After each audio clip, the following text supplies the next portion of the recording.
Welcome everyone to yet another time on the battlefield with the Nations Royale. I'm Toby, joined by Saint, and we got Hayes out back. We'll be kind of taking turns to bring you guys all the action taking place on tonight's battlefield.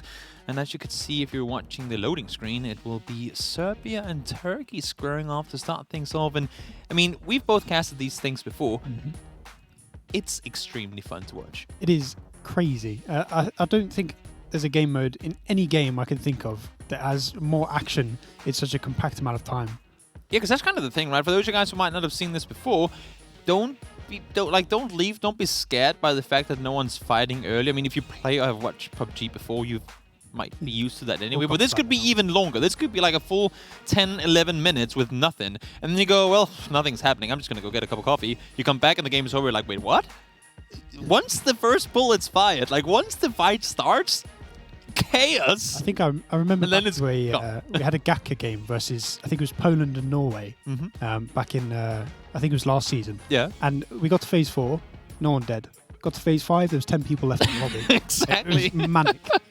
Once the battlefield, like once the actual battlefield within the map they're playing on has kind of been agreed on without like actual agreement, just once they know this is where we take the stand, then it's literally seconds, and then you just see everyone start dying. And that's where it gets chaotic too, for, well, both for the players, but also for viewers trying to keep track of what's going on. That's where it gets fun. I mean, it really is. And what I like to see is, now we saw the first season of Nations Royale, sorry. There's so many different Nations things happening these days.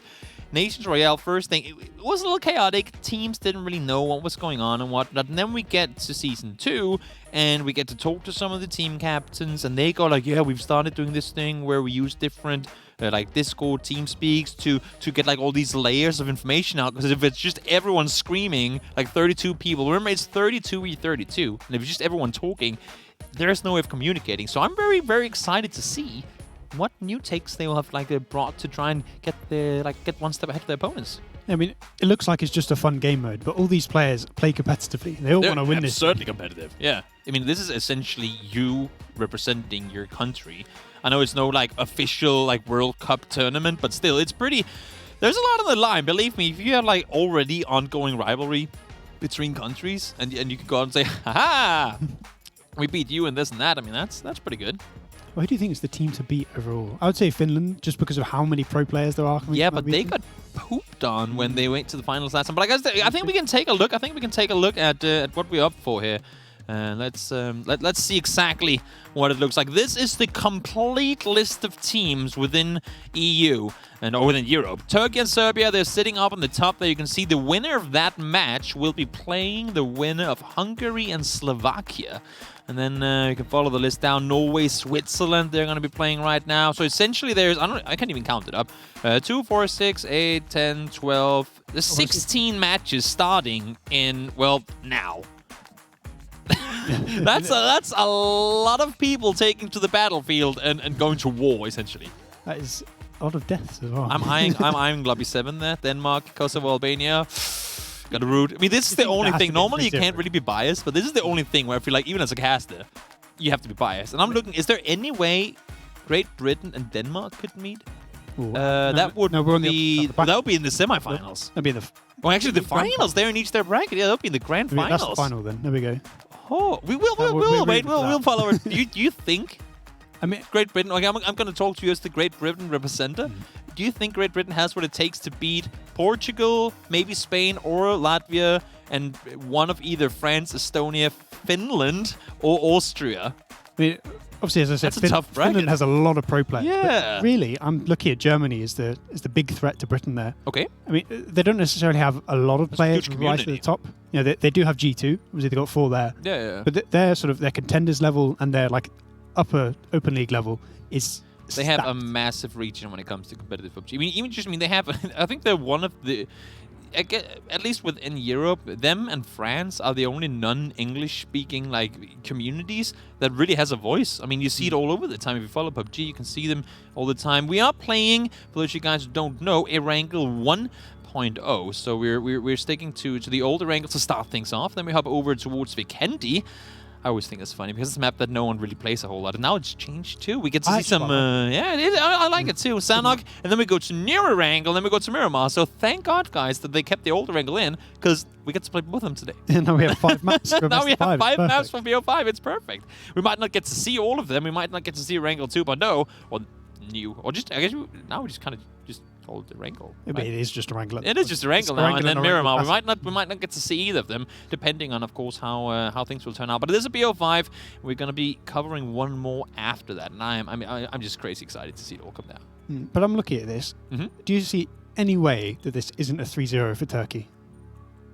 Yes, things can happen, and things have happened before. And I've been like, as we talked about, you talked about Finland. You go through the roster, and you're like, there is not a single player I haven't casted in competitive PUBG before. And then you go to the other team, whichever team it may be, and you're like, well, I know this guy, I've seen that guy before. And then out of no, I mean, this is so much more about team work, essentially, because if you have 5 guys, no matter how good they are, 5 guys flanking around the side, they might be the better shot, but if they go up against 15 people that are all trying to hunt them down, they're not going to win that. I mean, and it's really about communicating. But one thing that I want to say, as you just said that for Turkey, they have been playing damn good in these tournaments, and they're the winners of last season as well. I mean, Turkey as a region doesn't have a team that's amazing. You know, you have the individual players like Iro, who now obviously we just saw him at PGC. Yeah, absolutely manic. And we did have DA. We used to have DA in. We still have DA technically. I mean, the team exists. Yeah, I mean, they're not in Pell anymore, though, are they? Yeah, that's true. But you look at the actual Turkish team, and the amount of players I recognise there. I think I actually recognise every player in the lobby for Turkey. Blaze, Footballers, DA, Iro is there, TSM, Mithrain, the captain is there, Paul. I mean, the list goes on. We talk about these regions, these communities, and I think that's another really great thing about these type of tournaments, the fact that these events, even for captains and whatnot, kind of help them remember, because when you play tournaments, it's all about the global scale and all about the massive things, where you can see all the players right here on the list for you. Of course, some names might not be the same as you're used to, as this is their in-game public game names, whereas when they play competitive matches, it's like they're very restricted to their specific names. Some might get creative with it, but what I want to say is that the communities, I think they grow around these events.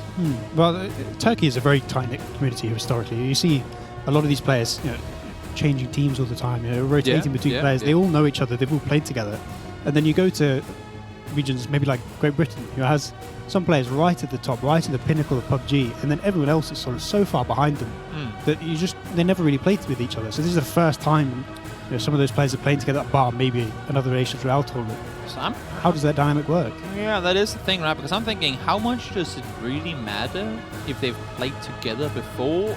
I think it matters a lot. One thing is we talk about synergy as a whole, but also just being able to send across communication, like info fast. And that's why I thought it was so fun when we started getting insights on how the different team captains and how the different the communication work. Because if it's just one guy, I mean, there's no way in hell he can, I mean, technically yes, but there's no way he can keep track of what 31 other players are doing. Like, if he's shooting himself, he doesn't know what guy number 28 down the line is doing, right? So he can't say, go over and heal that guy or go and rest that guy.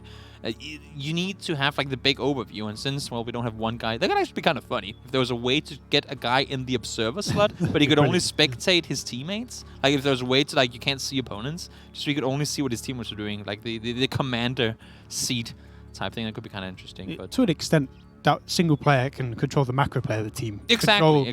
When you go for that big push, when you decide, no, actually, we're going to go round and so on. But when it does come to those big gunfights, it's all about those individuals that take up the mantle of leading the little group around them. Because at the end of the day, they do normally get split up into little squads of 5, 6 players. You normally, I think what they do is prior to these tournaments, not only do they pick players they know probably not only are good, but have played together before, and then they kind of try to bundle them up. But one thing I'm looking forward to as well is these team captains or nation leaders, I guess you can say, they have different ways to go about the game. Some of them are full-on Aragon, sword up, sprint into the face of the opponents, like medieval style. And some of them take the more modern approach, where they'll hide in the bunker behind and kind of send their troops around. But I think it's a duo thing, because the guys that go out guns blazing, tending to die early, maybe they do it because they want to have the whole, now I can sit and swap between all the players and give the info based on a lot of views, rather than only see what I see. Yeah, there is that. But generally, I say generally the generals of these teams are the sort of the absolute best players. Not necessarily the best player of the region, but they're up there, maybe top 3, top 4 in the region. And they're the sort of player you need to have alive because, yes, with 32 versus 32, one guy is not going to go kill everyone. But you need those players, perhaps like Iro for Turkey, that's going to come in and get maybe 3 or 4 kills and just do that bit of advantage where maybe the less experienced players then don't need to have as much of an impact as he does. They're the pawns. And if they're the people that are going in aggressive super early, the generals of the team and the really experienced players, and if they die early, then it's just going to turn into. Then you don't have the firepower to go off with it once it goes against you, if it goes against you. And that's. Do you think teams have favorite maps in this mode? Or is it just about finding that one area? Like, how much do you think teams care? Like, maybe I should change my question to that. How much do you think teams care about where that fight takes place? Do you think they move around to try and force fights in specific areas? Or is it more of a... they'll kind of just meet where they meet? I think there's in this sort of game mode, there's so much reaction. Because often you see the circle will get split in half. And then you sort of...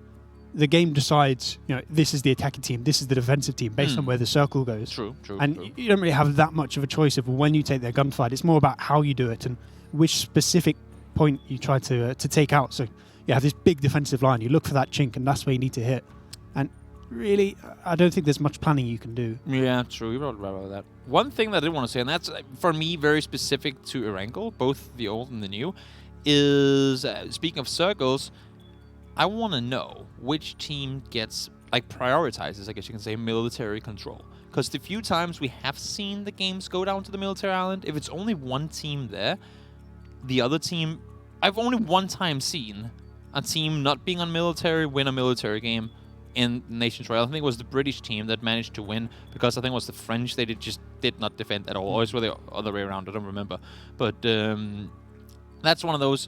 The military just start there, sit there, and wait. Because if you don't have control over that and the circle goes, you practically lose the game. That is where the general needs to think ahead. For sure. That's the one sort of thing you can plan, is you can sort of plan for the circles, and that's where you drop really spread out. So if you're sending maybe all these teams are split into groups of 8. You have 4 groups of 8 per team. Maybe you send one group of 8 towards melee, and even if there isn't a group of 8 from the other team.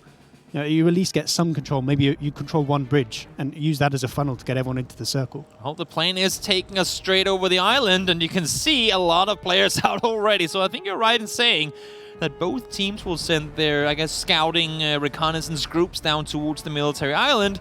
And it seems to me like Turkey is getting the bigger chunk of it. Maybe they've scared Serbia down towards only keeping the Novo area. That could actually be huge if BSD or maybe some more players can go up to the intersection there. They could, essentially contain them on the east. I mean, you're thinking, if the circle now isn't on melee circle, if the Turkish players can get to that bridge early enough, can control sort of south of the observatory, then there's no real way out for those Serbian players. Well, they might be able to take boats. If their teammates are on the Milta side, Milta power side too, they could potentially make their way over that way. It's such a disadvantage. True, all of those players are now coming to the mainland with no vehicles. Yes, that would. That's another massive thing, vehicles in this, because you don't just need one vehicle for your duo or 2 or 3 vehicles for the team.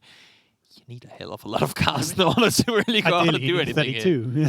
Yeah, I mean it's insane. Sometimes we've seen these 10 US rotations where they just got full cavalry style plows through the opponent's location. It works. It does. It's pretty interesting to watch. It is pretty interesting to watch. Now, it's been pretty evenly split west to east in terms of the team's positions. And, well, I mean, as much as we said we expect Turkey to win this one, seems like the game wants to give Serbia a fair chance here, because they pretty much get to pick exactly where they want to sit. They have 2 of 32 players inside the circle. I mean, I said at the start, is there any way Serbia wins any maps? This might be it. This might be the way. If they can get a lot of map control here, they can really limit what Turkey can get, especially if they sort of push up to that shelter area and beyond. Then there's just nothing for Turkey to play. They'll be stuck around farm. They'll be stuck around Potato Hill. And if the circle goes anywhere except there, then there's not really much they can do but a massive rotation. Also, this is a surprisingly small circle. Or is it just me being weird? I'm pretty sure it's you being weird. I'm probably being weird. That happens every now and again. Yeah. I think a lot of people in chat can vouch for it too. It happens every now and again that I do say some weird stuff. But But we are headed out east, and I'm sitting and thinking on the eyes of the Serbian nail of the Serbian team captain. Where do you want to have your where do you want to gather your forces in a circle like this? Do you want to take that shelter if you get like a square of shelter, prison, warehouse, mansion, control, and then you use that as your big Alamo, and then you kind of just allow the Turkish teams to position anywhere else? What would you do here? The thing with shelter is that there's so little vision. You really cannot see anything. So even people 50 meters to your east, you can't see them. So if I'm looking at this, I'm thinking you actually leave shelter open and you sort of try and bait the Turkish players in there. So if you can control the compound to the north, the warehouse and the big Alamo compound, if you control that, if you control the garage buildings to the south, if you control Lumberyard Hill, the Turkish players will literally be forced into shelter if the circle goes towards there. Taking for granted that they'll push south around. Because if they decide to push north, which I would be excited, I wouldn't expect it, but if they do decide to push north around up, not over towards the northern side of the river, but follow along over School and Apps, because they're split pretty much across from south to north, all the way up to the river, all the way down to Iro on the southern side. And I don't think they want to push in that way. You want to kind of make that bullet head breach forward, or arrowhead breach forward, rather than push as divided as they are right now. I'm curious if we'll see teams just sort of try and make a death stack and just go as one big group of 32, or if they'll really split into those groups of 8. Because potentially what Turkey could do here is have 3 of those 8s sort of just go into the circle, just take over that western side, and then maybe send 8 players round on a flank all the way around Stauber and try and sneak in on the east. And then at that point, you can try and trap off a group of the Serbian players, and maybe even those Jasnaya players you could trap up in the north. So if the circle then does shift south, you can get 2 or 3 free kills. Do you know what I want to see? Like a 5-vehicle silent pull-up. Now that's the thing. Could you imagine? I do love that addition to the game. Oh my god, I forgot about this. Guys, there's a lot of stuff in the crates now. You got a QB, and what is it, DBS. You got a Groza, and if you scroll down, I think there's 3 weapons in them, right? Or is there only 2? It's only 2. It's only 2. Okay, so it's a DPS and a Groza. As crates go, that's quite a disappointing one. 2 guns. And you get a Groza and a shotgun. Also, it's very limited how much. Especially it's different on Sanhok, but especially on Erangel and Miramar, kind of Vikendi 2. I think if you put it in percentages, like pieces of a pie, at least 80% of what happens in these games is fights at 50 meters or further apart. Like, you rarely ever get those real up-close battles, unless if everyone somehow manages to stay put and the circle forces you either down on Millie Island or into a city like Georgiapol or Yasnaya. It's mainly DMRs that shots at a distance, so, Gross on DBS, as you said, not really favorable. Realistically, the Groza is a 7.62 vector. You don't use it beyond like 20, 30 meters. But in this, we do see a lot of crashing. Specifically, if you don't get the circle, you're crashing compounds. And maybe the Groza could come in really handy there. I really don't like that shotgun. I will never pick it up. I honestly think the S12K is better than it. But there is potentially an opportunity where that Groza might come in handy. If the Serbian players do go towards shelter and you're the one crashing it, then the Groza really is the weapon to have. It does seem like some sort of strategy has been put into play by the Serbians, because if you look at the split right now, they've pretty much put themselves into two chunks. Essentially, the entire area between shelter and Milta has kind of been left open, and maybe that's part of the plan. Maybe they're trying to lure the Turkish to take that center position with a chance to then push them from both sides. And we see quite a lot of them staying sort of to the south of Milta. I'm curious if they're trying to catch a They're rotation. holding the water. Maybe that's what it is. They're waiting for people to rotate underneath. Because in squads, the 2 rotations you take here, if you're in a really bad position, is you go south or you go north. Exactly. But if you can prevent anyone from taking those angles, then you could probably get it down to sort of the 32v26 quite easily. I'm sitting and wondering, now that there are red shirts in the game, wouldn't it be cool if a team like Turkey, now that they have, 90% of their flag is red, if they actually did like team shirts? It would both make it easier for them to see each other, but it was also maybe also make it easier for the opponents to tell. Well, I think the problem comes then is that you'll have teams. Obviously, if you tried to mandate it, you'd have teams complaining that, this guy's got a green flag, so he can blend in and so on. So you'd have to try and pick 2 colours. Yeah, I guess so. Well, else what you'd be really smart to do is if you know what color the other team is going to pick for their shirt, you try to pick some of them too. It's like to spy your way into their team. Now, the circle did go south. Still a lot of Serbian control in that. We were talking about the people in Milta.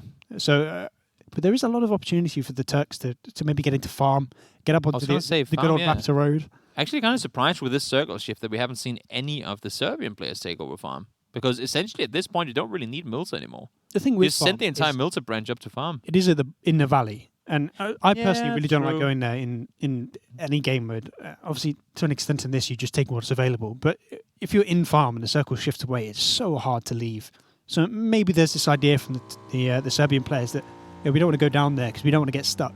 And at the moment, it seems like they're trying to take the high ground, specifically around Milta and around the sort of shelter area. Trying to get the information as to where they're coming in. Mithrain, we see the team captain on the back. Mithrain always has a private chauffeur. Oh, no, that's Mithralius, right? Mithrain actually is the one driving, it seems like.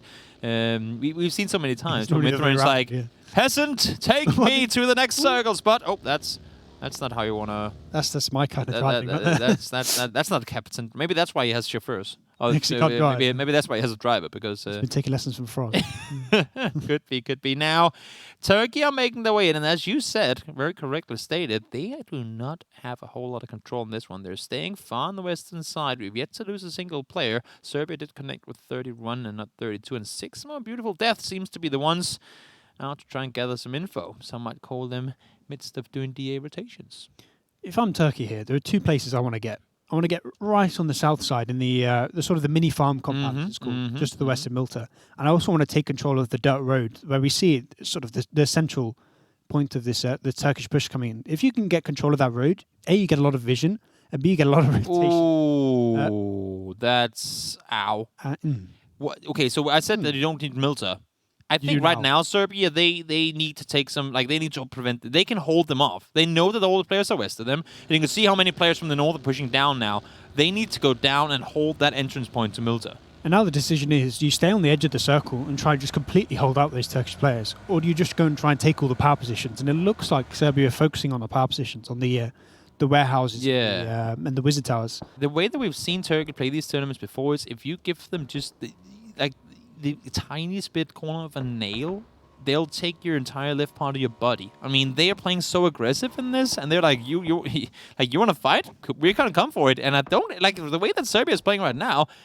They're kind of holding off. I mean, they're allowing them to push in. Recognize how empty these yellow houses are. The fact that there's only 3 or 4 players there. If they crash that, they're going to be such an advantage because you get a lot of vision from there. First true. And also, they can start to put it as a sort of a 5-6 kill advantage if they could take it. And it looks like they're going to center up on it. Maybe this is exactly what the Serbian team wanted. Though you can see you talked about farm being that kind of valley point.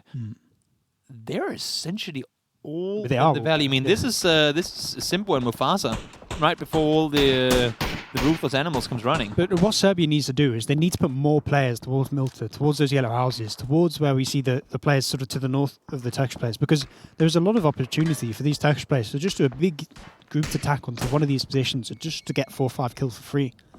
There's really nothing those 2 Western groups can do if they do get attacked. Yeah, there are not that many people. They need to make it sound like they're 15 when they're only 4. It ain't gonna be easy because now it seems like all the Turkish players are playing on foot, and I don't see why they shouldn't. But I am kind of excited to figure out how many FPS they have when they're all running around down there. Probably single digits. Yeah, I was gonna say it's not gonna be a lot, that's for sure. But they have kind of committed them to the very western corner, and if this circle goes east, I'm a little confused right now why the main force of Serbia is still up on Lumber where they can't see anything. Why not sit them down in Milta? Because this circle cannot give them a little more space.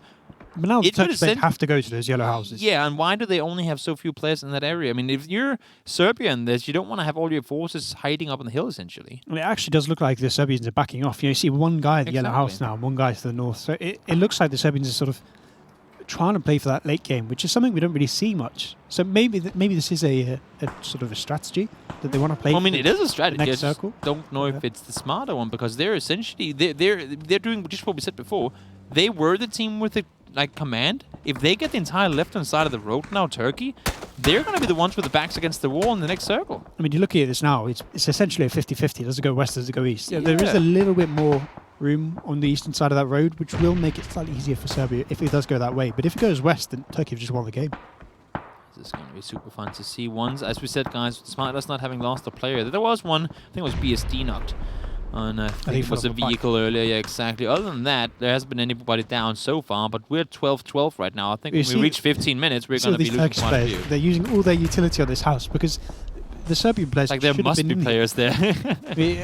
If you're looking at this circle, the fact that the Serbians had that control, I don't think any of these Turkish players are thinking, you know, it's going to be free. And they just walked up, and now they've got so much more control than they had.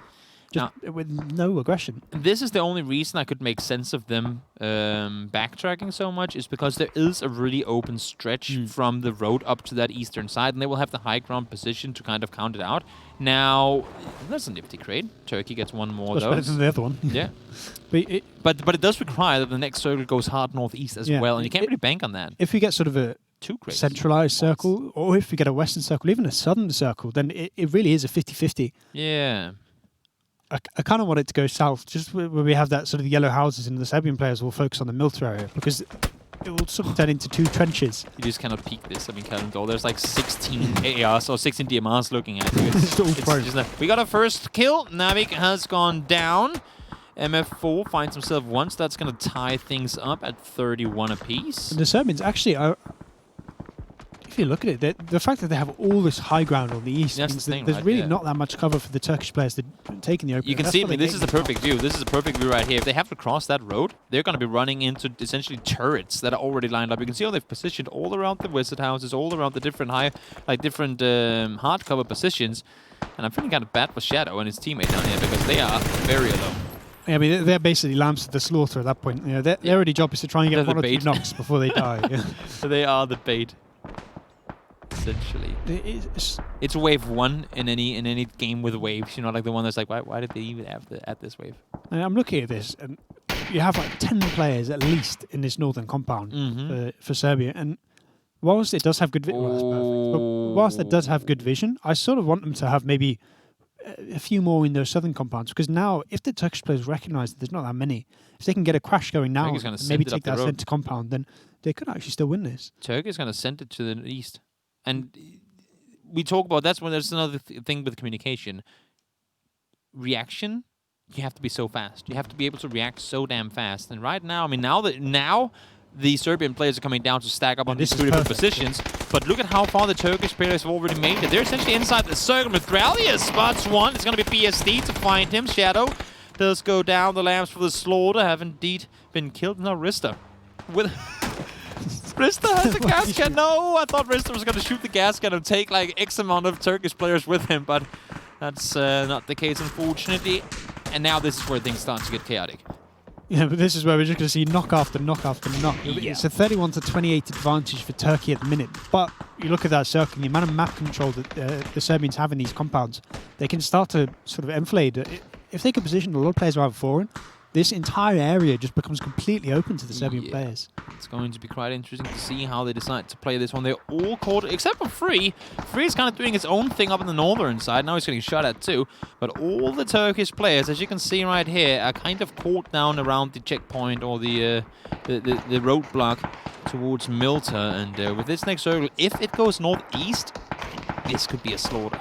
I'm thinking these Serbian players in the centre compound, they're the sort of the win condition for the team. If they can hold on to that compound against all odds, 1 man to 4, then that is the win. Like, this is going to be a 300 type hold. Like they're going to be completely outnumbered. They will need those teammates up the hills to land some majestic shots. If they also think about the amount of smokes they have available. The thing is, for Turkey, they have left most of the vehicles behind already. Yeah, they didn't take any to this exactly. This sort of valley. They all crossed on foot. It's so hard to crash. If they kept a couple of vehicles, maybe some of them would have got blown up. Sixmo is pushing up. Sixmo is, I mean, he's found a path underneath. He's essentially found the back door around. The problem is, if he goes west, he's going to be seen by the eastern compound. So he has to try and find sort of that timing to get into the compound. But we see a lot of Turkish players are starting to get knocked. But if he can get enough players down there, they could essentially do like a smoke wall push up towards the hill. And just having 2 players up there right now, that's massive in terms of like info and control of the circle. What they need to do now is they need to get into that center compound. This shift might be perfect for Turkey. Because now all the players on the northern side, they have to push down to that one. I mean, you cannot fit 28 players in one building. I mean, technically, you can fit about 10, 15. There are a couple of little ridges you can play around there. So if they can sort of get control of that eastern side, start taking out the players that are in Milta, who do need to come up into the open. We see where Marco's going now. If the sort of the eastern compound push a little bit south, that entire area is open. So if they can try and get some kills, try and make this at least a balanced game, maybe a couple in their advantage, even though there's not much to play, they should still be in the sort of the strong position. Right now, the fact that Sigma pushed around the side and got this eastern position, they're holding them off. Look at how much they just sent all their players up on that side. Sigma's just killed 2 of his teammates. Oh, that's not optimal. That's not a smoke. It's killed Nate But look at how much they can contain them now on that eastern side. It's because Sixmo pushed up and took the info, they have so much control of the southeastern side of the circle, and it's going to completely prevent them from pushing down and around. Lipson is crashing the compound, but he went down. I like the idea, but execution wasn't there. Yeah, but realistically, this eastern compound, they're all dead. There is no way out of this compound bar some miracle gunfight. Calamdor now is going on that eastern compound. We see it's going to get the first knock, yet just about. Scope goes down as well. This could very well become the downfall of Serbia. They don't have a whole lot to play from anymore. They are inside the circle with the house, which they don't have to leave just yet, but you can see all the Turkish players have found half the troops up the hill, and they're getting naded all over the place. Multiple players taken down as we speak, and there's only 2 or 3 people left in this house. Absolute chaos as we see about 20 players fighting for one little compound. But what Turkey's doing now is they're extending their advantage. 8 players ahead now. They are playing it very, very, very well up on this side of the circle. You can see how they push further up. They try to make sure that there are no players left alive, and I think we can count it to 1 or 2 players in this entire garage building. Now Jegos outside with the nade, trying to help his teammates out, but they're already dropping 10 players behind now for the Serbians. Jegos goes down as well. He wasn't able to do any damage whatsoever to the Turkish team, so that eastern compound is cleared out now, and it's only up to the central compound. Bit of a proper Alamo going on here. Yeah, this is a full-on stand, and you can see all the Turkish players are swarming. Smokes everywhere. 16, make that 15 versus 28, and I am only seeing kills in the favor of Serbia. They are full-on sprinting aboard. This is like a zombie game mode where you have to hold off, and there's no way in hell this is happening. 24 tonight. I mean, there is no way. Nailov has to do something absolutely incredible here to even have a chance. In all fairness, one nade can easily take out like 15 players if they all keep bundling up like that, but I'm just not seeing them getting any kills. Nailov all by himself. 5 players now, they all get taken down with the last explosion. Turkey wins the game, and they only lost 8 players. You have to look at that and think Serbia just needs a little bit of aggression early on. Just to make it... They just never dared. Yeah, they just needed to make it sort of a 4 to 5 player advantage. And then there was no push that Turkey could have done. But the fact that they sort of backed off. And then there was that one shift away from Serbia. It was going to happen eventually. I mean, they had 3 Eastern circles in a row. Yeah, I mean, that one shift just completely scuppered the plan of the Serbian players. I understand the idea, but the fact that they couldn't put it to a 3 or 4 player advantage early on because of the sort of the passive nature was why Turkey was just able to do that big push on the east and just take out sort of 5-6 players and just snowball from there. I mean, essentially it was Sixmo's push that started the whole thing off, and also just before that, I mean, so look at this right there. They have so much circle control, but they just kept allowing them to take more. You see Youth and Sixmo up on the eastern side. They said, guys, this is free. Circle goes back. Sent up 8 players. They know exactly where the pressure points were supposed to be held from. And in the end, they just, I mean... There was grenades everywhere. This was a chaos. It turned into a Michael Bay movie. And, it pretty much did, yeah. Turkish Michael Bay movie. That's not what you want to have happen if you're Serbia. But of course, it is a best of 5, so it's not done yet. But if you're Serbia right now, given how much you were given in that game in terms of circles and chances to hold out with, like in any scenario, you would have thought Turkey is going to be the team. They might win it, but they're going to be the ones trying to stay alive, right? And you're looking at that and thinking, it might come down to sort of 5 players on either side. A really close game.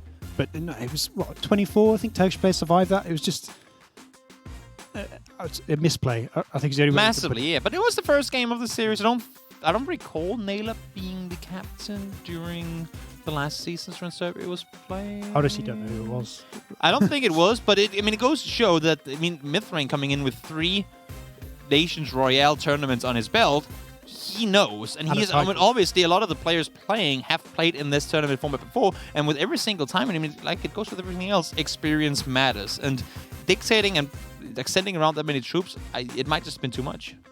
I'm looking at that, and as I said, the potential Turkish 3-0 that was on the cards, that was the game that Serbia were sort of given the tools to turn it into a sort of their advantage. And now you're thinking, they're not going to have another game where they get that such a massive advantage at first. Maybe they will. Maybe they'll play it differently. Do you think they would have had a bigger chance had they sent more players to farm early?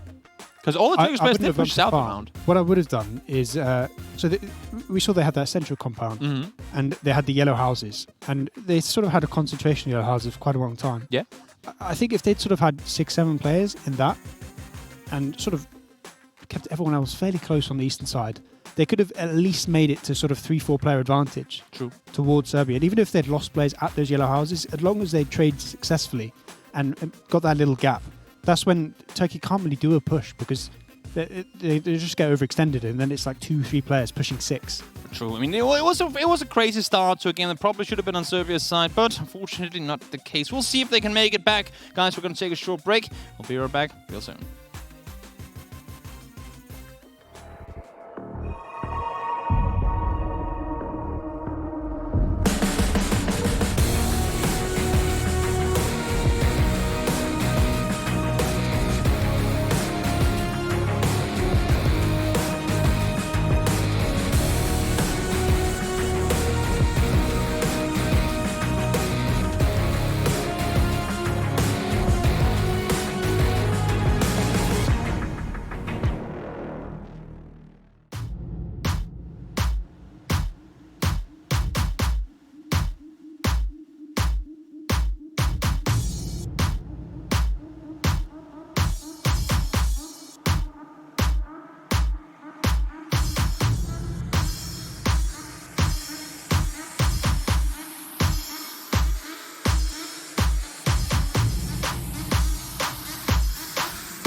si, colhe o que planta, escolha bem a semente, cultiva aquilo que acredita. Se tem fé é a chance, ela é infinita. Irrita quem só reclama e põe defeito. Todo errado se julga o ser humano perfeito, mas perfeito ninguém é, nem nunca vai ser. Sem dar um migué, faz acontecer. Fazer por merecer é difícil quem faz. É mais fácil falar do que correr atrás. Se é capaz, mostra pra si mesmo primeiro, depois conquista o mundo, mais nobre guerreiro.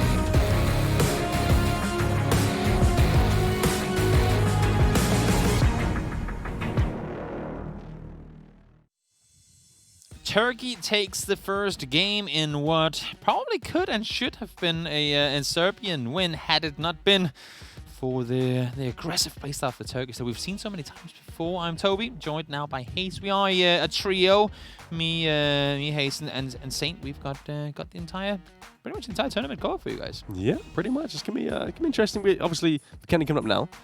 I'm interested to see how that plays out because I haven't even. Yeah, I mean. Perfect backdrop as well. No backdrop, yeah. Amazing. I haven't seen any Vikendi played somewhat competitively at all. So now you will see somewhat competitive. I say somewhat because obviously it's like a 32 versus 32 thing, but it is extremely competitive, Hayes. Yes. I don't know what. I saw the last game and that was an absolute whitewash in a sense. I'm impressed by some of these teams, the Turkish, the Greeks, some of these that have not only played these tournaments many times before. You can see all the kills. No one getting above 3 kills. I mean, also, of course, it is pretty difficult when there's so many teams shooting, or so many players shooting all the time.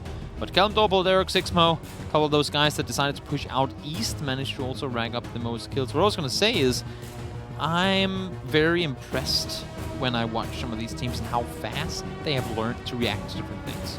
Yeah, like with the I think it was the 6-mo push down around underneath sort of on the northern side of Milta. Yeah, that was So that was but that was an individual thing though. I mean, just in general, whenever the teams start rotating and all that, how you saw how fast Turkey was already moving before it even crossed the mind of the Serbians to go, oh wait, maybe we should hold out the south. And by the time they got down there, it was too late already. They had already got a foothold on the on kind of the roadblock, a checkpoint down there by Milta. So very impressive play from Turkey, and we've seen it so many times before. They react extremely fast, and they just play really, really well. Now, one player, it seems like, one more player, I should say, has failed to connect from Serbia, so it's going to be a 32 versus 30.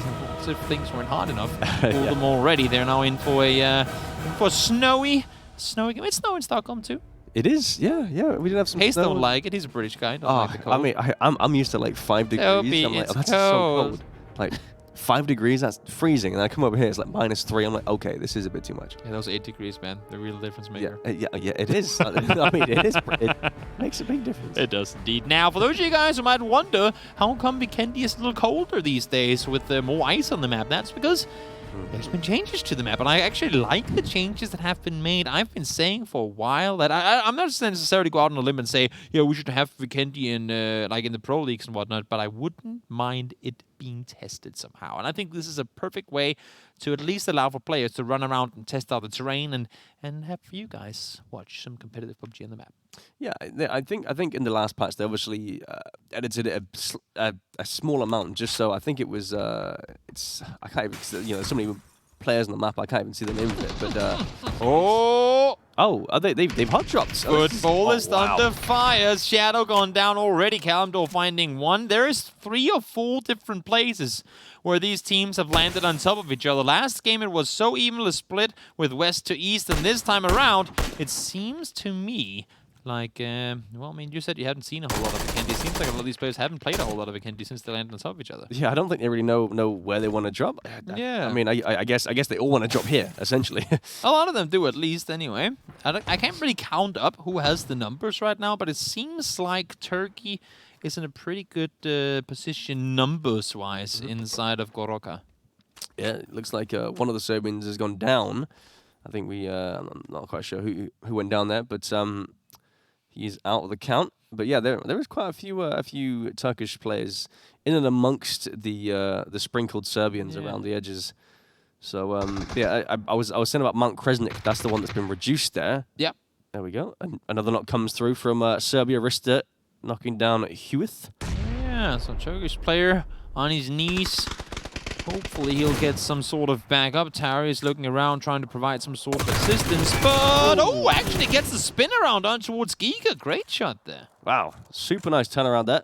Obviously, pretty aware that there's multiple players around him. Just has to hit the shots, make it count. Looks like the flash is going to come through as well. So Huith goes out. So they've slightly evened it up, I'd say. Almost tying things up. BSD gone down as well. That could be the full-on tie. Slibby spots out Tari. Tari already with 1 kill. Oh my lord, down to 1 HP. Slibby able to stay put, but for how long? I see that so much with the 1 HP. He takes some more shots. He has no meds, it seems, although I'm not sure if that's a bug still. But yeah, no meds. Doesn't seem like he has any meds. Yeah. So he's in a very rough spot, to be fair. Kalimdor spotting players out just in this one story. Kind of interesting to me when we look at the map that we don't see any cavalry arriving from either of the teams. Anna and Code Marco are kind of running over there, but that's going to be like a solid minute or two before they'll be in a distance to really help. And Niegos can nail up the team captain, all the other guys up towards the mountain. I think they're prioritizing the center position in the circle rather than their teammates down inside the city. Yeah, it's also the information from Mount Kresnik. It's pretty heavy on information though. Nice pre-fire from an even better pre-fire from Kakasi. That's what you get when you triple peek the same window. Yeah, that's a full rip. nice little shot though. That was impressive. Serbians coming alive, it seems. But see if they can put. I mean, it doesn't look like they want to push this really. I don't think he has any meds either. I think the med situation is dire. Yeah. It seems like it. I mean, we know it from hot dropping. You don't normally get a lot of meds, and now there's going to be that one teammate that has 8 first aids but don't feel like sharing. It's just like the medic running around inside the city. Did Lipson burn out himself, or did someone else throw that one? I'm not sure, but he sits up here with what looks like a UMP, potentially without ammo, and a shotgun trying to hold the angle. Yeah. But as you can see, Serbia has the majority control of the center circle. Again? Yeah, I mean, yeah, again, but we saw that happen last time, didn't we? So we'll see what happens. Obviously, there is quite a few Serbian players, I'd say maybe like 6 or 7. So it looks like 6, 7 players on the western side. So there's like I guess a sort of a flanking potential here when the the Turkish players kind of surround this Goroka area. You might see some backstabs. A little surprised to see also we don't see a lot of the teams playing around each other. I mean, for example, you see all the footballist players play around each other, the Fenerbahce players playing together. Oh, Manjeli, that's a nice time. And he's about to peek. The door gets open. He gets confused for a second, and Lipson stays alive. And now the fight commences once more inside the city. Terry gone down. Genso knocked as well. Slippy gone down too. All of a sudden, things are looking a little better for Serbia. I like the little 360s. Yeah, he's just trying to dodge the bullets. I mean, it's not going to do much, is it? But I like the fact there's lots of G36s. Obviously, G36 is the G36C. Sorry, is the sort of the Vikendi own gun, isn't it? It's one of the Vikendi's own guns. So same with MP5 as well. We've seen a few of that as well. But there is a lot of these around. Another thing there is a lot of Turkish players. Now you can see this is the cavalry. They're all coming in. We're talking 7, 8 players just added to the bunch. It was Serbia who were up in numbers, but all of a sudden, with the reinforcements coming in, this is looking like Serbia losing way too many players. Yeah, it looks like an absolute massacre at the moment. Although, I mean, it's still even somewhat. I think I'd say it goes to Serbia more so because they had 2 less players at the start of this. That is true. So they did essentially win it in the end, but I don't think there's any reason now at this point when we see the players down on the southwestern side of Goroka. There's no reason for any of them to push into this. He created, finds one. Kakasi alone. He's going to get flushed. There he goes. And in the end, Turkey wins the city. But as you said, I mean, they only actually get one more kill off of it than what Serbia did. So pretty even trade overall, given the fact that there were 2 players more to start the game. Yeah, no, obviously as you can see, if you're on the sort of the map, the players towards the western side, there we go. The players towards the western side of Goroka Southwest from Serbia are trying to push in, trying to get some more ground, or trying to just get in the circle. And looks like they're going to go south. They're going to try and avoid Goroka and get in and join their teammates. So that makes sense. That makes sense. If I got a teammate, that's unfortunate. Oh, that's Sminky is going to have to find his own way towards the circle. I'm sure he'll get there eventually. Apocalypse does find the vehicle. Sminky did find a car, fortunately, able to push around the side and get himself inside the circle. Question is, where do they go though? Because as you can see, Sigma and the guys from Turkey, they have taken Potvosto, and if they don't cross up to the left now to go towards the mountain, that could potentially be them thinking the city's free. But nope, their shots already been fired from inside. You can see them turning. There we go. Matrelis takes one down. Igor on top of the roof as well. Nice little angle there, but doesn't work out. So I mean, they can't push that really anyway. Matrelis is very overextended already. See, I think Ira was trying to go for that crate there, but he doesn't quite feel like he's safe. Is that even a crate? I think it is. It looks like it. Okay, with the hollow, he only has one weapon too. He has a hollow Kar 98. That's all he has to use.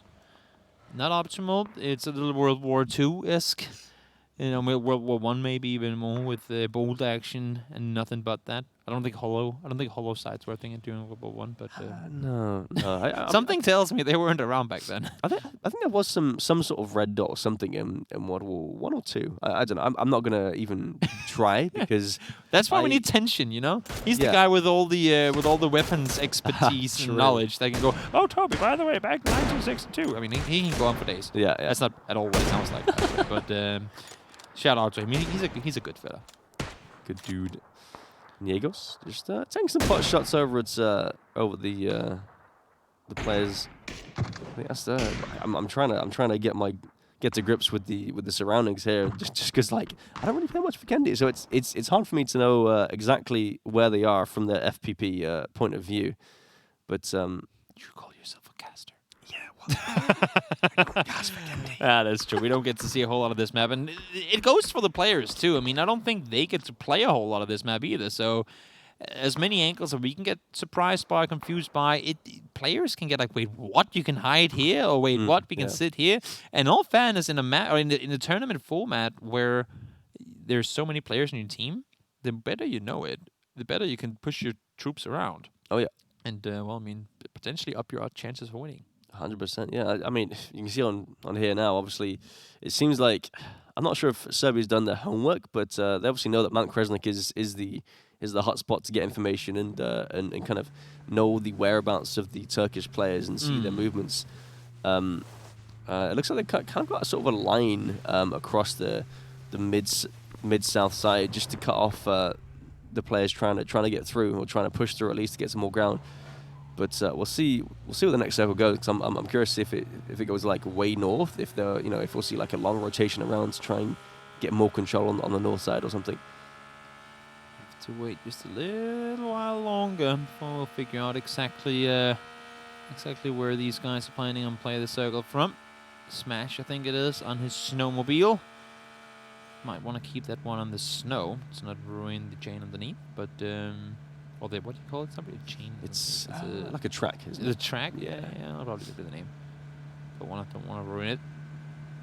I like the way the Turkey is playing this. I mean, now they're pushing up to add even more kind of fighting power towards Vosto, and I haven't really seen anything from Serbia to try and contain them inside the city. They know the majority of the players are there, and they haven't really done a lot to either A, scout out and find out where the rest are, or B, focus on this area. Now the circle, well, I mean, it's a very, very small circle shift, so not really too much happening. All but 3 players are already inside the new circle, so I don't think this shift will do a whole lot. But what I want to see is still, with the circle shifting north... Oh, lads, see, not able to find Code Mark on Apocalypse is there to help. That's a big knock. He was on his own there as well. They pulled up. I guess not knowing that he was there, but Ladzi, all on his own, gets completely flushed out. Does Turkey run up the middle and split the Serbian team in two? With that, I mean, that would put themselves in a sandwich. Where I don't advise that, really, to be honest with you. But it seems like they are taking the fight to the mountain. It could work. So where are the east side players from Serbia? Like, this is when they need to come help. There are only 6 or 7 players. It seems like Serbia has put their entire force, essentially, except a few up on that mountain, and they need to hold it off. And that's the thing. If the eastern players start to push over and start to get some angles, then I mean, with these rocks and with no real hard cover, only to one side, they're going to get blasted in the back, and it's going to be an absolute massacre, I feel. Not going to be in CC at all. Foreign around this side. He knows that Boldero is down there. Shots fired. Finds the knock on towards one. Will be able to get the flash as well, but he might be peeking into a bit more than he would have wanted now. Has to reload. Swaps back. Boldero sticks around. Yep, nice little peek there. He's pretty fire. Yeah, I mean, he's got back up just a few, like 100 meters behind him, but there's so many players pushing on. Yeah, there we go. Glenda gets the knock. Flash comes in. More players go down for Serbia. I'm kind of curious to know how they communicate on the Turkish team, because if they, like, if you don't all have a chance to talk together, they might be close to players that aren't on that team. Like, they might be running around close to players that aren't on your individual voice chat thing, so you can't really communicate to each other necessarily. That's true. I wonder maybe if they call out certain things for certain squadrons, and then they do just different things. But if they're all, I mean, it seems like they're just running as a whole unit. Yeah, a 21-man unit. So I mean, it seems to be working out. It worked out for the last game. So sure did. Yeah, they've tied things up though, kind of. Been able to hold off pretty well. Serbia down to a deficit of 2. Make that 1 actually. Turkey losing Lassa there. You see on the eastern side, you got Iro Bambaki, Beautiful Death, and the rest of the DA players, kind of coming in behind the furthest eastern Serbian players. And if they're not aware, I mean, they're definitely not looking towards it, because all the focus is down towards the eastern, on the foot of Mount Kresnik. So if they don't look that way, they're going to get kind of shot in the back here. Captain down, but seems like he will be able to get back up on his feet. Now, my only thought on this one is that Iro is a pretty big amount of firepower for your team if you're Turkey, and he is essentially completely impactless right now. And even though it's a good flank and all, if they don't start helping soon, they might be out by too much of a number that he'll be able to make a difference. But now the circle does go north. This is the question. Does Turkey stick around, or do they try to disengage now? I mean, they kind of have to. I don't think there's any way they can disengage now unless something crazy happens. But so this is the stand. This is the fight. Yeah, this is the fight that will probably end the game, I feel. Either way it goes, I'm not really sure. But this is the fight. Oh, not able to hit that one. Swaps over to the AR. Should be able to get a knock or something. There are 4 people in 1 vehicle. That would be a nice vehicle blow up there if you could find it. But unfortunately, not able to do any damage at all, actually. No, didn't hit 1 bullet. But, I mean, hit the car, so they can't use that anymore, I imagine. Uh-oh, here we go. Lots of Turkish players around him. Only 1 player as a Serbian. And there we go. The trade comes in. Ooh, that would have been a good one, too. Unfortunately, not the case. Gets taken down by Ruling. And the Turkish players prevail, but that's always scary. 4 players in 1 car, that's 4 players gone out. And you talked about not wanting to disengage. Look at the map right now. They managed to make it away and kind of reset the playing field here. And despite them losing some players, you can see Mithrain and Navik, they're somewhat by themselves. They kind of forgot their team captain.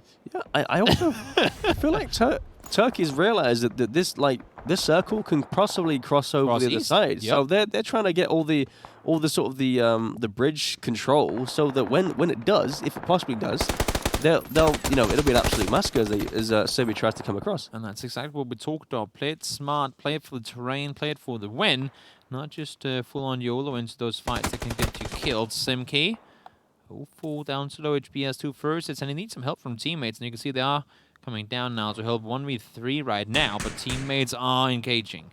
Yeah, looks like Mithrain, Polideric, and Co. all trying to push up. I mean, there's only 4 of them with a whole load of Serbians in front of them. So yeah. I think these guys are going to try and just do as much damage as they can, and pick up as many players as they can before they eventually go down. I mean, they've dragged over half of the Serbian team towards that little corner. I mean, they're actually outside the circle, and it's allowing for the rest of the Turkish players to spread out, take control, and should this next circle, as you said, hey, should this next circle go east, they're going to have all the room in the world. Again. Oh, it's going to be too high up, I think. So. Oh, no. Never mind. Dogs goes down. Yep. Rare is knocked there. And, no, doesn't quite get it. Okay, so, I mean, he got the nade, but then pushed up too far, and that was the end of that. Yeah. Too many steps. yeah, exactly. Just too far. So despite losing their front up here, I mean, Broderick is still alive. Oh, is Broderick denying points now? I know he just wanted to jump down.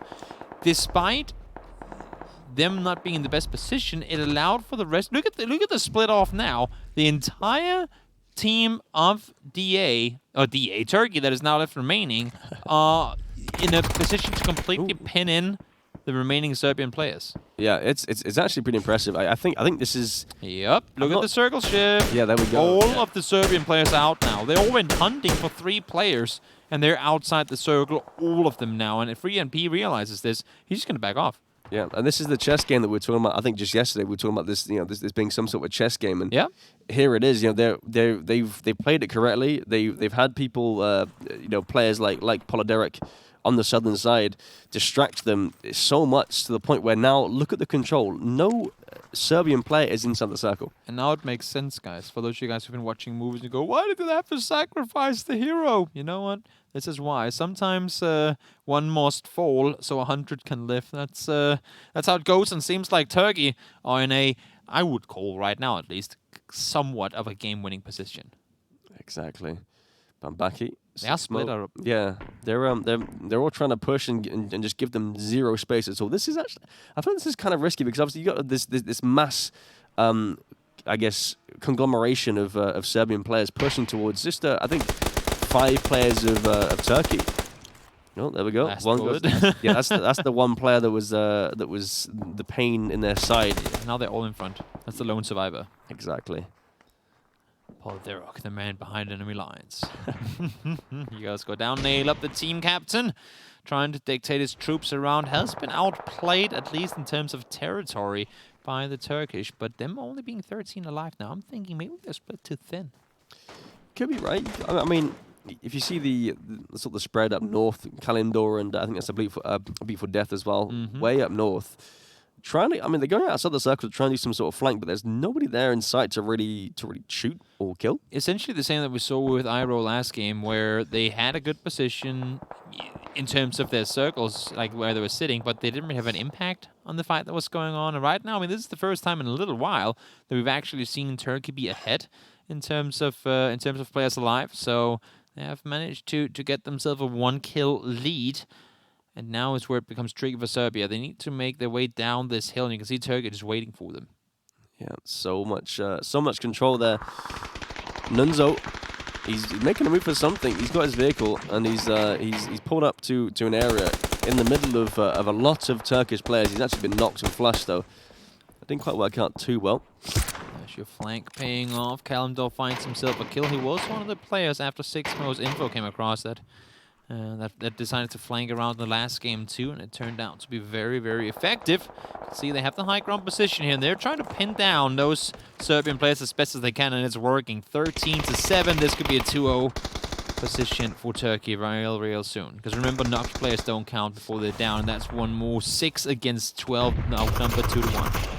Yeah, this is looking pretty rough for Serbia. There's obviously players outside the blue as well. We've got BenQ 5 on the southern side there. And then, apart from that, they're just kind of pinned in just this small little area on the eastern side of Mount Kresnik. We talked about knowing the map and how it could grant you advantage, and they've essentially put Serbia into the exact position they wanted to have them in.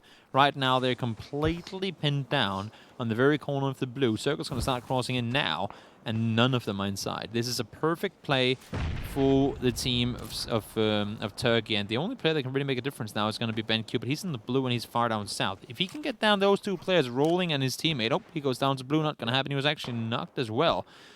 So I don't see how Serbia wins this. Yeah, I don't see anything happening at all. 4 against 11, and they're just slowly and steadily pushing further forward. Slowly but surely, edging towards a defeat. It seems. One more goes down. That's the knock coming in. You got Rip on the backside here coming in. This is looking inevitable, to be honest with you. Nade's coming in, Molotov's coming in as well. Moki's going to be the last one on his feet. He does find one, and he's going to go down. And Turkey, despite seeming to be in a position that looked tricky for them, they do manage to get themselves a win here in the second game on Vikendi. And what a great way of doing it. I feel like they overstepped a little pushing up on that hill. They lost a lot of players, but their reaction to be able to pull it off, you said to expect the fight to end there, they managed to get away anyway. Yeah, I think it was so impressive, like the movement and the sort of the, I guess, the warfare tactics that Turkey used in terms of like the the distraction, then the flank around and just getting so much control. And then obviously, the circle shift kind of just was a nail in the coffin there. We talk about how individual skill is really important and how when we see teams like Finland and whatnot, they have all these individual players that really, really do great. But when we talk about reaction time and how we communicate as a 32-man team, that to me is the core of it. Because there's no bad players joining these tournaments. And if you're a super good fragger, but your team is always in the wrong place, you will most likely die to the team that might not have the same aim that you do. So when we see a team like this, who not only they were the team to get the help over towards Goroka when they needed it, they were the team that made the disengage and the smart rotations. That to me is really difficult to beat. Yeah, it is tough. Yeah, I agree. I mean, if you've got these strong players, like you've got Iro, the whole of DA in here, and then they have the position advantage as well. It's what can you do? Like What can you do? Will Turkey make finals? Prediction? Ooh, okay. Off of what you've seen today? I mean, it's promising, to be fair. So, I think, yeah. I could go with that. Yeah. There's a chance, Turkey. There's a chance you can make a repeat one. But let's wait and see. You got maybe we got one more game. It's a best of 5. We're excited to see if Serbia will turn things around. We'll have to wait just a few moments to figure that out. So stick around. It'll be Saint and Hayes turning in just a moment.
Vai na fé, vai atrás do que você quer. Quem tá na missão sabe bem o que é. Gasta a sola do pé, nunca será em vão. Se correr pelo certo, não mudar a direção. Quem tá na contramão vai bater de frente. Se colhe o que planta, escolha bem a semente. Cultiva aquilo que acredita. Se tem fé é a chance, ela é infinita. Irrita quem só reclama e põe defeito. Todo errado se julga o ser humano perfeito. Mas perfeito ninguém é, nem nunca vai ser. Sem dar um migué, faz acontecer. Fazer por merecer é difícil quem faz. É mais fácil falar do que correr atrás. Se é capaz, mostra pra si mesmo primeiro. Depois conquista o mundo, mais nobre guerreiro.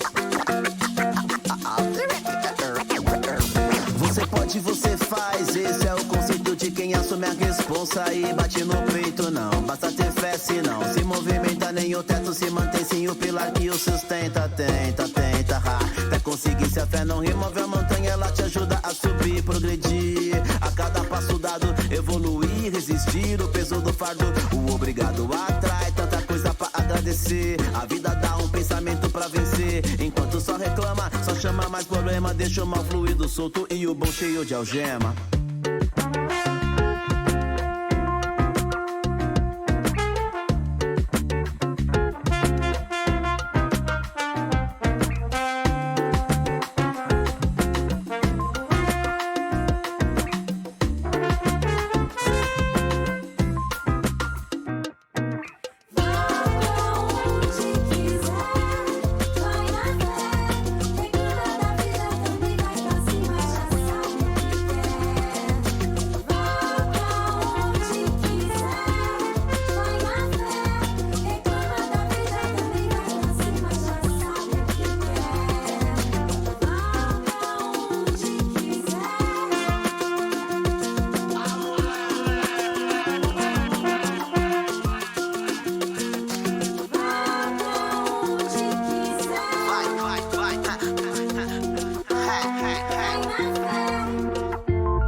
So Turkey with the win there, the 2-0 so far. We're going into the third game, best of 5, and it's looking pretty promising for Turkey. I mean, what I'm interested in is how, you know, we've seen Serbia have so much control and yet do nothing with it.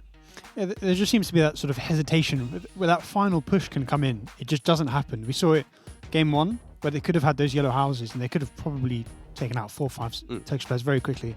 So in game 2 they had this big concave on pretty much half the Turkish team, and there was just no aggression. Where if they just collapsed on their Turkish guys, they could have come from 3 angles and just taken them all out, but it just didn't come to fruition. And the Turkish players were able to escape and eventually turn it into a win. Yeah, it just seems like some sort of hesitation on the Serbian side. It just nothing really comes of the control they have in the first and second circle, and then after that, the Turkish players just kind of take over. They I mean, we saw in the last game the sort of distraction on the south side, and then the sort of the flank, and they just took control as the distraction sort of worked as magic, and it was honestly pretty sort of awesome to watch, I think. Yeah, I mean, Pladoric just on his own just caused such a distraction. It just felt like they thought there was 4 or 5 players there, so they all stayed around to try and find out where Pladoric was, and just allowed the rest of the players to just go around and just trap them on that edge. And I think Toby and I were talking about how between these 2 teams, the Turkish team, I think Yumi and Toby could recognise every player in the lobby on the Turkish side. Yeah, pretty much. And then you look at the Serbian side, and you've got Nail Up. I know Qbet, one of the other Serbian players, and they're the only 2 I recognise. And you're looking at that and you're thinking maybe that's why that hesitation is coming in, and that's why Turkey, despite not being in the better positions in those early circles, are able to just outplay them. Yeah, it just seems like there's more of a kind of I want to say maybe an experience thing going on here, but then again, I mean, it is Vikendi, so I mean, we've had Erangel previously, and then obviously just now had Vikendi, and I mean, you can't. I mean, no, I don't think anyone really knows how to play Vikendi that well. Like, who? I think it's the the least popular map in public games. Yeah. So sure. it's I don't know. There are those fundamentals that carry on across all those maps, and the fact that Turkey has all that competitive experience, especially playing together as well, as I was talking about earlier. How all those, I think every player in that lobby has played on a team with at least 5 other people on the Turkish roster. So, I mean, you're looking at and the amount of cohesion they have, the amount of experience they have playing together versus the Serbian teams is really why they're able to. We see them executing pushes and it working out perfectly. When they were fighting in Goroka, we saw Serbia initially had a bit of an advantage, but then the Turkish players, I think we saw 2 or 3 of DA running together. Yeah. These players that have experience working together, really high level, at PEL level, at contenders level, they grouped up, worked as a team, and just started taking out the Serbian players one by one as Serbia sort of got split up. Yeah. And we just saw that it went from an initial advantage to Serbia, and then Turkey just turned it up, just ramped it up, and eventually won quite comfortably in the end. Yeah, it was like a wave of sort of Turkish players. Just like you saw it in Goroka, they just kind of like went forward and they cleared the whole city. Yeah, they just took it over. I mean, it's funny, we mentioned it in game, the lack of meds as well. Like, there's like multiple players on like 1 HP, and I was just like, well, I can't pick a thing. I forget who it was, but the guy that had literally no meds to start, there was on 1 HP, and then he just put the 2 smokes down, somehow able to escape. I don't know how he did it, but he got out, and I think he actually got 1 more kill after it. So it almost worked out, but he did still lose overall eventually. Yeah, exactly. So I forget what map we have now. It must be Miramar. Sanhok. Isn't it? That's a good question. Isn't it Miramar or Sanhok? I feel like it might be. What is the last map? Because Erangel 2 is 4th. Yes. Put it on screen, just please. I cannot remember for the life of me. Is it in here? Either way, it's definitely not Erangel. It's not there. No, Erangel 2's 4th. Or I know that. Vikendi. So it's got to be in here somewhere. We got our sheets of things. It's not in there. Nonetheless, though, I want to say it's Sanhok. Okay. I mean, I'm down for some Sanhok. I think in the last Nations Royale we did actually see some Sanhok as well.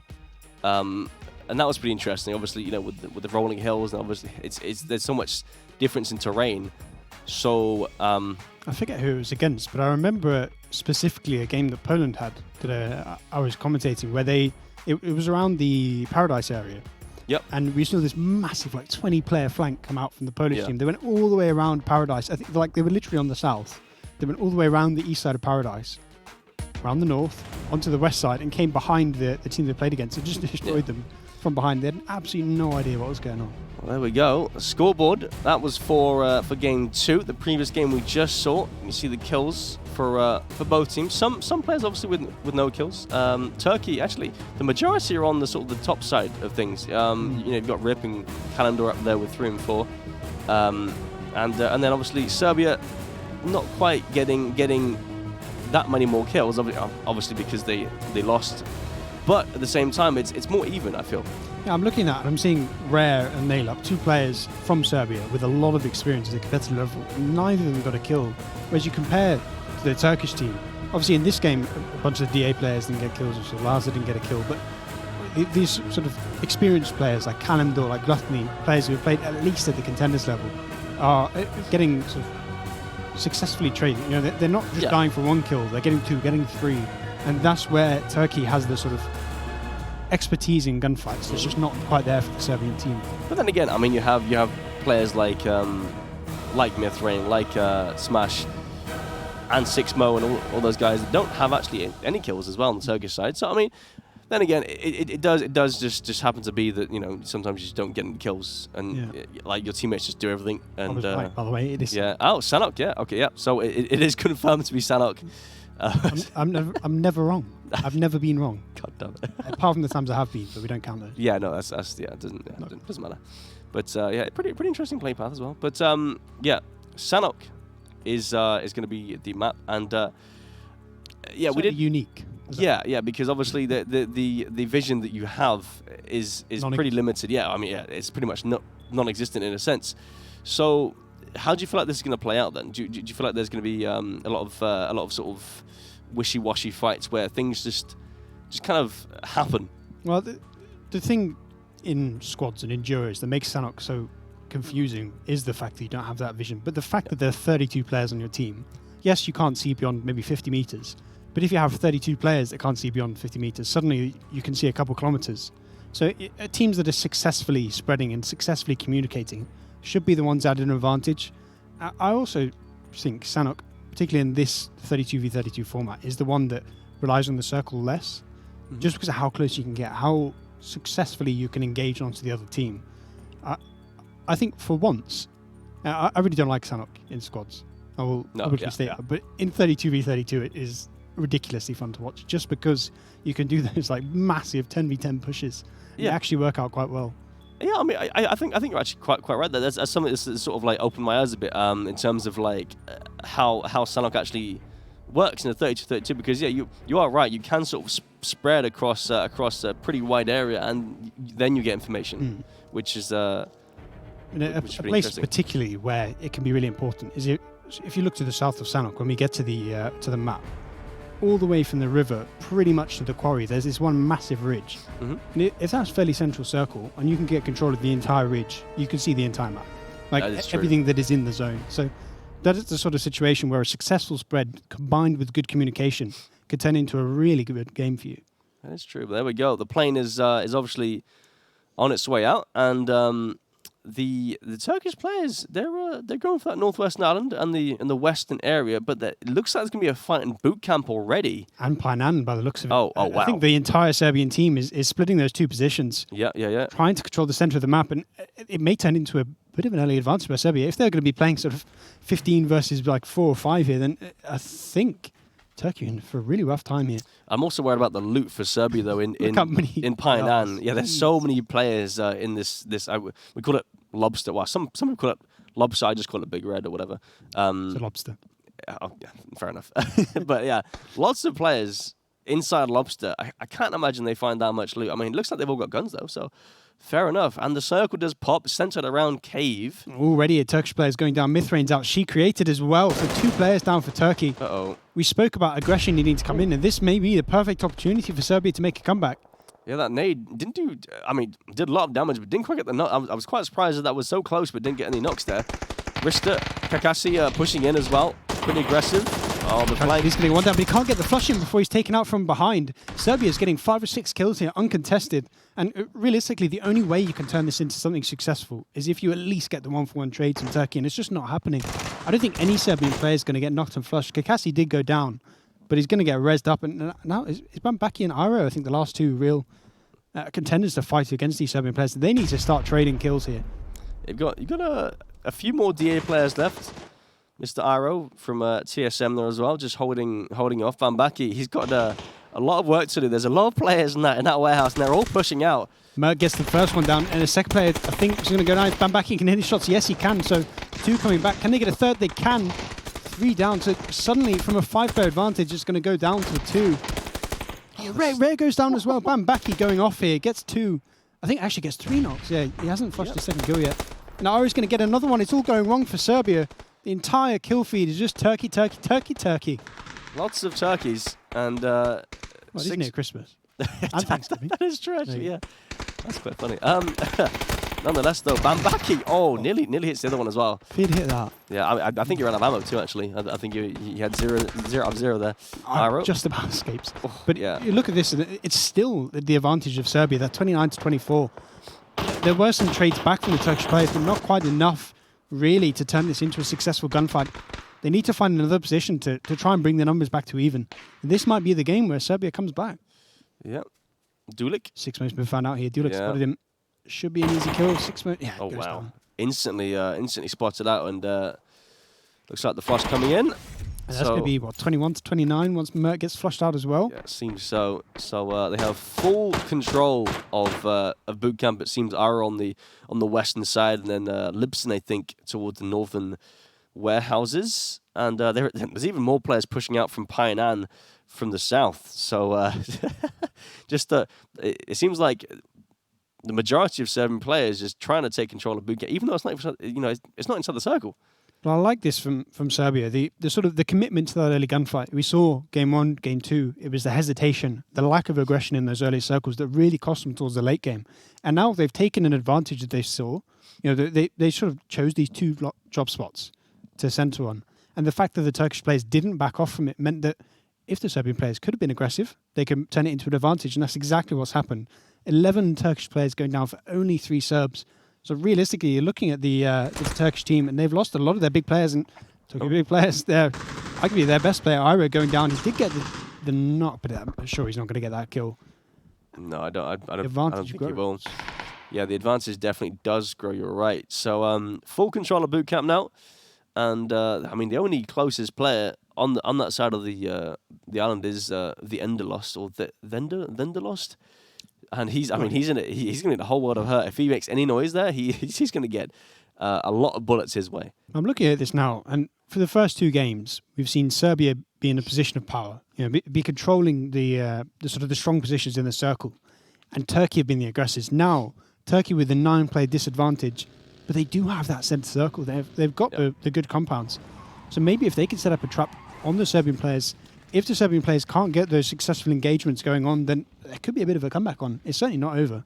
No, exactly. And you have a lot of players on the northern side, like the northwestern side as well, that do have to come in at some point in time. And I wonder if Serbia's going to push back in from Bootcamp, and then they'll just have a wave of players coming from behind them, and then a wave of players coming from the south as well. It's just going to be an absolute sandwich. Well, Nailup's got the lineup onto the Enderlost. He spotted him. Must be communicating with his teammate here. There's no real aggression there. They're trying to collapse onto the player, but if Zoom goes too early, the Enderlost is going to get him down. He's going to get the knock and the flush. A little bit of over-aggression there, and now suddenly Nailup in a 1v1. The Enderlost is going to back up. I think he should be able to survive if he can just get it across the road. Yeah, it's going to be good. Yeah, looks like he's okay. Well, I say you say that. The shots do come out. Nailup does tag him once. Some return fire comes in. He's going to commit to the gunfight with only a 2x, and that was a mistake. Nailup takes him down. Wow. He nailed it, and there was realistically no one around to save the Enderlost. So yeah, I know. Serbia retaining that 9-kill advantage. The Enderlost did at least get that trade, but given the disadvantage they're already in, those 9 kills, at this point, everyone needs to be doing a 2-for-1 trade. Yeah. Otherwise, Serbia might actually win a game. Yeah, it could go to 4 games, maybe 5. They could even bring it back. It's not a 2-0 sweep anymore. It seems. We'll have to see though. We do see the Turkish players that were on the northwestern island are trying to go away from the Bootcamp area, because I think the Turkish players have to know that Painan and Bootcamp was pretty much just that's where all the Serbian players were. I think they saw that, and it definitely looks like they've recognised it, and they're trying to just go around the eastern side instead. If they can at least get all 19 players into the centre, sort of try and control the middle of the map and maybe position a few players around Quarry.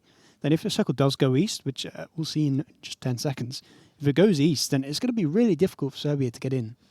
Exactly. I think what they possibly could do is maybe put these players coming in from the northern side into spots where they can sneak up and possibly get some spoiler spots. It's a bit of a human wave from Serbia, the death stack. Exactly, but we'll have to see. It's just so tough for Turkey now. Obviously, with a 9-player deficit now, just not really looking good. But we spoke about how the Turkish team is definitely more stacked. There are a lot of players with competitive experience, and we looked last game how some of the more traditional, PEL players, Iro, the DA players, they didn't have that many kills last game, and the players that did, a lot of them are still alive. So potentially, there's those players that could come in, get 3, get 4, bring that gap back. If they can close it to 3-4 kills by the end of maybe this or next circle, then it's all to play for going into those late game. Exactly. Some shots going back and forth though. Free NP. Tires going on to advice there.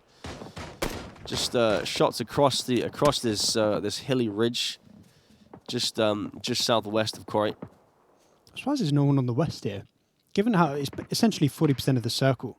When is the water shift? Is it now? Third. So it's now. It should be third. Yeah. So it should be shifting towards the Quarry area. Yes. Yeah. Exactly. I wonder if that's. I presume that's why there's no one on the west. Yeah, that would make sense. Looks like Negos is making a run for it solo. He's going against the grain here and balls, trying to. Yeah, I mean it's I'll give him that for sure. He's going straight into Apocalypse. Yeah, this is. I mean, no, they're actually inside the cave. No, he's on the top. Oh, he is. Yeah, you're right. He should be able to get the kill for free. There he is. Gets him down, and there's absolutely nothing any of the Serbian players can do about it. So there's 1 kill back. So down to an 8-kill deficit. It looks like Tari in the center of the map is a really rough spot as well, as you see on the minimap. They've just got control of those warehouses, though. And that might be really good, considering where the circle's going to go on phase 3 with the water shift. That is actually potentially the strong position. But what we see here is the Turkish players are creating a bit of a concave. You can just about see it. Yeah, there we go. The Serbian players are getting congested in the middle of the map. So once the circle sort of shifts away from there, they're going to have to run into this wall, the defensive line of the Turks. And really, they're getting a lot of map control of where the phase 3 is going to be. Yeah, exactly. We did say it that they should take Quarry and they should put some players in Quarry. It looks like they're pushing out of it right now, taking some shots back and forth. Although I think that's actually they haven't taken any shots just yet. It seems like they are unaware of the flank coming in right here. Kalamdor. The problem with this though is because there is that big deficit, the line of the Turkish players isn't as long as the Serbian one is. So we see players like Dienlau and Husterish. Once the flank comes in, they can flank the flank. So maybe this is a little bit of over-aggression from the Turks. Time will tell. If they can at least get 2-for-1 trades, 3-for-1 trades here, then maybe they'll be able to bring it back for that central position to take into the late game. But Kalamdor sees the first one, doesn't get the knockdown though. Yeah, no knock just yet. The nade doesn't. Good enough. Yeah, no, it's not too far. Free NP though, he does get the knock onto Kakasi, and knocks go back and forth. Now the fight is underway. Genzo gets one onto Dulik. And you see that number at the top all the way down to 24 from 28, so suddenly the gap is closing. 5 players now, but Tari gets that knock in return. Dienlo flushes his teammate, I think, or at least knocks him. So it's getting... The trade's still not quite where it needs to be for the Turkish players. They need to be getting that 2-for-1, 3-for-1 to bring it back. But they are at least taking down some of that Serbian central line.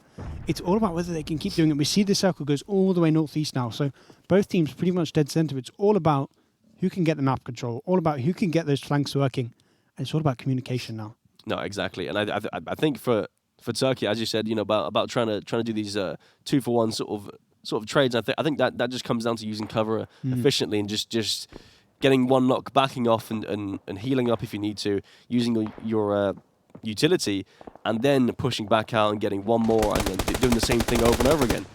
And Turkey now going to spot another player out in the open. Advice completely on his own. What was a 9-point gap is now down to 3. Make that down to 2. 19 to 21 now. Serbia, there was this massive group in the middle that just didn't really do anything when the flank came in. They could have outflanked the flank, and now all of a sudden it's going to be a 1-kill gap. This is absolutely madness. Like there's just a big wave, and Russia does go down as well. It's just a massive conglomeration of players on this western side. It's even a line. 19.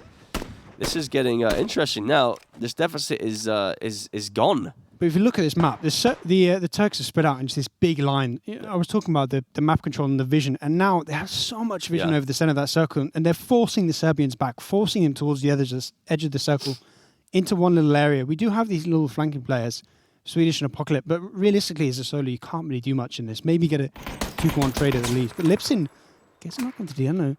And we just see every time there's these individual or duos of the Serbian players that just sort of break away from the main group. And that's how Turkey have been able to bring this scoreline back. They've sort of stayed in this cohesive line, whereas the Serbians are spreading out, getting a bit disorganized and just getting picked off one by one. Yep. Really, there's no return. Mugi does at least get this knock, but he's not flushing him for now. There we go. Going to flush the kill. Get the advantage back to the 18-19, but still, given how big that advantage was coming out of first circle, I mean, I really think it's a mistake from Serbia. Yeah, I mean, you see, it's an advantage for Serbia, but at the same time, this spread just looks so convincing from Turkey. You've got Kalimdor being the sort of the snake in the grass up north side. You see him here right on your screen. He's got the flanking position. Does he want to take any shots right now? I don't think so just yet. He needs to look for a position where he can try and get 2 or 3 knocks, because that is the way that Turkey are going to win this game. If they're flanking players, the ones with that competitive experience can take out 2 or 3 players. For the less experienced players, then they're going to win the game and make it a hot 3-0. Exactly. Oh, Kalimdor does get flushed out. He does get spotted. So that's the flanking snake in the grass down. But we see here how this massive Serbian group up in the north is just getting completely split off from these individuals down in the south. So if the sort of the southern Turkish group can start taking out their solos without getting traded for the kills, then they can sort of collapse. And this circle is perfect for Turkey.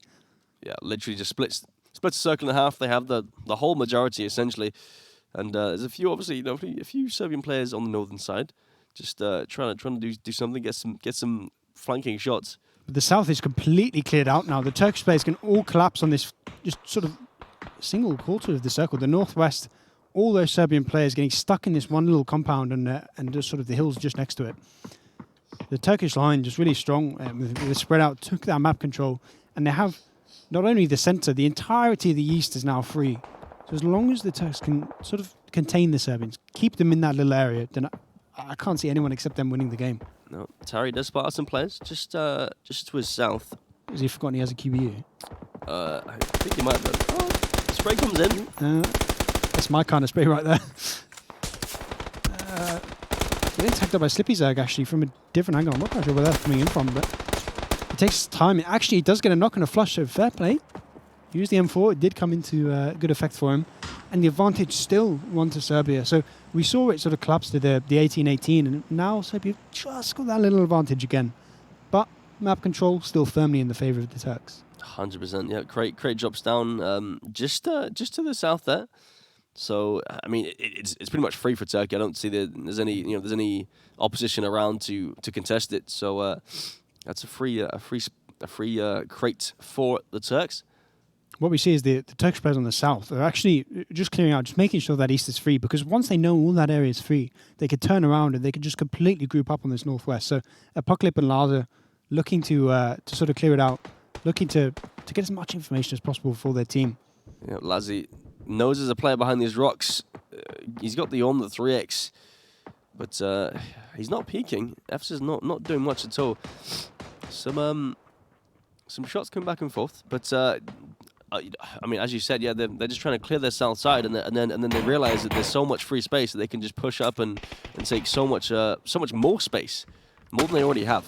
There is this big gap on the southern hill where, because those Turkish players are all going east to have a look at the back, they're sort of opening up the angle for the Serbs to at least get a little bit more map control. So I want to see them push up. I want to see them completely contain the Serbian team and just make it no doubts about who's controlling this map. Yeah, it just seems like they're resting on their laurels. That they're not really doing much. They're playing very reactive instead of proactive. Whereas, I mean, you can see the Turkish players, they're pushing out, they're making moves, and now the circle does shift slightly towards Quarry, and literally no Serbian player is inside the circle.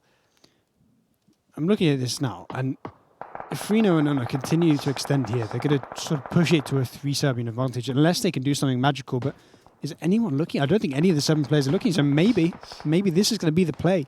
I'm not a massive fan of these individual pushes in such a big game mode, but it might actually work out. But it looks like Hister has turned around at the perfect time. It's all about who spots who first. Hister's going to spawn him, but he gets taken down 4 HP on 3 MP, but he gets the knock. But now all the Serbian players have turned around. There's an entire swarm coming for them. Can they at least get the trade down? Under gets the second knock, so 2 down. They've at least got the 1-for-1 trade if they can get those flushes in. But Grimix does get flushed out in the end. Yeah. But this is the distraction that Turkey plays so well. This is the flank distraction. The 3 MP is just going wild. He does get taken down eventually, but they got 3 or 4 knocks of it. And what was it? 1 play advantage to Serbia, now 2 towards Turkey. And all those Serbian players are right on the edge of the blue zone, getting pushed in, getting tagged up, and they're not able to heal because of the blue. Yeah, you see a lot of knocks coming through from the blue, a lot of flushes as well. So I mean, this takes it down to 7 for Serbia and 11 up for Turkey. Whoa, that warm shot so nearly took him down there. Ladzi needs to do some work here. Foreign does at least get the knock, put it to 10-7. The trades are coming back in. Rulink on this rock is doing so much work. Slippy Zerg as well, getting the tags in. Smash, they're all stepping in, all taking out the Serbs. And the tags just aren't quite doing enough with that Orm. No, yeah, he's getting no headshots, but only body shots. It's just not working out because they have at least a level 2 vest and just doesn't do anything for them. Yeah, 3 players left now for Serbia. Turkey on 10. And there we go. That is it. Turkey wins in a 3-0 sweep. When we apologies, we thought it was it was going to be a decent game for Serbia, and then all of a sudden Turkey just kind of takes control and Serbia don't do much at all. I said I wanted to see some aggression from Serbia early. We saw that with the hot chop. They got a 9-player advantage and somehow they threw it away. I mean, I really loved the way Turkey played that. They recognized that they could sort of trap the Serbian players on that hill. They had the quarry to the north, which is ridiculously hard to walk through. So they used that, took over the sort of remaining area in the center of the circle, and all of a sudden, all those Serbian players have to come through this tiny angle. And we saw this early gunfight go down. I mean, once Serbia had won this out, once they got to, I think it was 9-kill advantage at the end. It was like 20-29, obviously 20-28 there. I was thinking, surely there's no way Serbia loses this. Yeah, I mean, you'd think so, right? I mean, with the impressive push onto Bootcamp and just completely flushing out all the Turkish players, then they just kind of stopped. But we saw in those 2 phases there, Turkey's ability to take map control just by using that quarry I was talking about. And the fact that Serbia just wasn't able to get up on the hill and take control of it, it really sort of handed the win to Turkey in that sense, because those pushes, trying to push a team, anyone can sort of pull off a 1v2 or a 1v3 when they've got people just running in the open at them. Yeah, exactly. And I mean, it is what it is. I think Turkey definitely outplayed Serbia there by a long shot in terms of just pure tactics and just pure kind of warfare tactics and the flanking position, which then led into the sort of the pure kind of control of the circle. And obviously, the circle shift at the end there kind of just gave it to them in a sense. But nonetheless, an impressive 3-0 victory for Turkey. We're back with, I'm not exactly sure when, but we'll be back with some more of the Nations Royale coming up pretty soon with the next round. I think we have, it would be Turkey versus someone. Turkey versus somebody. Turkey, it's either Hungary or Slovakia. I just heard it was Turkey-Hungary. So I'll be back in just a bit with that one. More chaos.